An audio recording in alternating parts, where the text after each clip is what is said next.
are you? You want a story? Okay, let's do story time. I've got some choices here, and I think today we're going to go with How to Babysit a Grandma. I think this would be a fun read, don't you? Okay, so let me put on my grandma reading glasses and we'll get started with How to Babysit a Grandma by Reagan and illustrated by Lee Wildish. When you babysit a grandma, if you're lucky, it's a sleepover at her house. What do you do when you come to her door? You put on a disguise and say, "Guess who?" You knock with a secret knock that only she knows. If she likes cats, you should meow like meow. Or if she likes dogs, you should bark like "Ooh, ooh, ooh, ooh." If you like goldfish, I don't know about that one.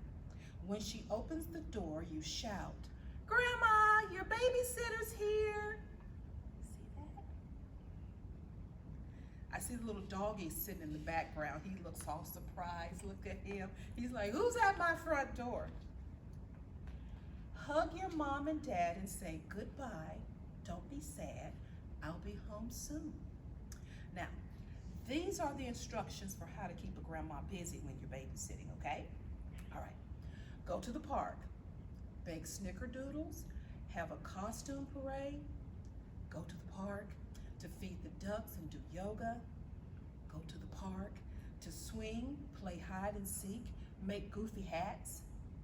Go to the park and slide to have a dancing puppet show, read stacks of books. Go to the park and take photos, do puzzles, and play cards. As the babysitter, you need to let her choose. Of course, she will want to go to the park. And what are you going to do when you're at the park? Let's see. You're going to slide down the bumpy slide and the twirly slide. If she's feeling brave, and you know sometimes grandmas can get scared, if she's feeling brave, you try the tallest slide of them all. Push your grandma on the swing, but not too high. Remind her to pump her legs. Feed the ducks. Show her how to help the shy ones get some food. And don't forget, good babysitters always say, 5 more minutes, then it's time to go. Look at all the fun things that you do at the park with grandma. There's the ducks and the doggy and the swing and the slide. And that looks like Mr. McKinney with his little grandson at the park too. You ready to keep going? Okay, let's keep going. All right. Back at home, plan some more fun. Now this is how you play with grandma. Grab 2 microphones and sing a duet. You might want to try, "You are my sunshine, my only sunshine," or "Happy Birthday," or make up a new song all together. Line up all of her shoes on the floor and make a shoe shop. That's really fun for grandma to buy the shoes she already owns, okay? If your grandma likes fancy things, decorate her with ribbons, bows, stickers, and shout, "Ta-da!" when you hand her the mirror. Look how pretty she looks. The dog is still confused. You see the dog got little ribbons on? He's confused too. Soon, it's time for dinner. Your grandma may be a yummy cook, but you share tricks to make everything taste even yummier. Add sprinkles to anything. Well, almost anything. Arrange the food to make silly faces. Shut your eyes with each bite and say, so yummy. See all the good foods? Grandma even made French fries. You know, grandma French fries are the best French fries in the world. I think they got some sprinkles on some cheese toast. I don't know about that one. But when it gets dark, take your grandma outside and show her the first star. You see how bright that is? Oh, that is so pretty. I think the dog likes it too. Back inside, snuggle up read some books, turn the pages slowly so she can look at all of the pictures.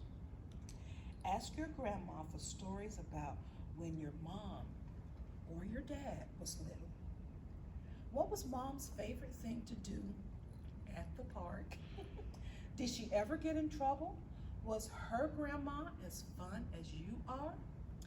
Teach her how to say, I love you, without making a sound. Can you do that? I love you. Oh, you're so good. Look at you. I'm so proud of you. Now, let Grandma choose where she wants to sleep. Now, here are some of the places that Grandma can sleep. She can sleep in a tent, on the floor, on the couch, in a little bed, or even in her big bed where you can climb in and snuggle with her. If she asks, should we leave the nightlight on, the hall light on, or the door open, you say, yep, yep, yep. Once you're both tucked in and make shadow puppets, your shadow foxes can kiss on the wall. If she's missing your mom and dad, tell her they'll be here tomorrow bright and early. In the morning, when you hear the knock, open the door dressed up as twins. After you're all packed up comes the hardest part. Time to say goodbye. Now, this is how you say goodbye to Grandma. Are you ready? Okay. Let her borrow some sprinkles, some books, some stickers, some ribbons. Say, I love you, without making a sound. Let's try it one more time. I love you. Give her a big hug and ask, when can I babysit you again, Grandma? Look at that. Look at those hugs. Best hugs ever. And there are all the adventures you had when you were babysitting Grandma. Did you like the story? I did too. All right, now it's time for bed. Don't fuss. 5 more minutes, and then we're gonna call it a day, okay? I'll read to you later.